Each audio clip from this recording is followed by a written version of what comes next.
अभिमान केली या कीर्ती साऱ्या विश्वात, माझ्या अभिमान केली या कीर्ती साऱ्या विश्वात. कोलंबिया विद्यापीठात नाव गाजत, कोलंबिया विद्यापीठात नाव गाजत. माझ्या अभिमान केली या कीर्ती साऱ्या विश्वात, माझ्या अभिमान केली या कीर्ती साऱ्या विश्वात. कोलंबिया विद्यापीठात नाव गाजत. त्यांचे सर्व क्षेत्रातील कार्य अगणित आहे, पण आपल्या प्रशालेमध्ये महिलांची संख्या अधिक असल्यामुळे महिलांच्या हक्काविषयी मी थोडक्यात त्यांचे कार्य सांगू इच्छिते.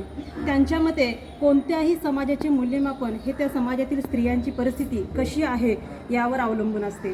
त्यांचे स्त्रीविषयक कार्य अत्यंत व्यापक व परिवर्तनकारी होते. त्यांनी स्त्रियांचे शिक्षण, समानता, कायदेशीर हक्क, सन्मानासाठी आयुष्यभर संघर्ष केला. त्यांच्या विचारामुळे भारतीय समाजात स्त्री सशक्तीकरणाची मजबूत पाया बनली आणि स्त्रियांना परिपूर्ण गुलाम बनवले होते. तेव्हा मानवतेला अपमानित करणारी आणि संपूर्ण देशाला दुबळी करणारी अन्यायकारक समाज व्यवस्था जर उलटवून टाकायची असेल तर शिक्षण हेच क्रांतीचे पाऊल असेल. म्हणून त्यांनी स्त्रियांच्या शिक्षणविषयक विचारांना चालना देऊन भारतीय स्त्रिया माझ्या भीमाता देशप्रेमी बाणा, माझ्या भीमाता देशप्रेमी बाणा.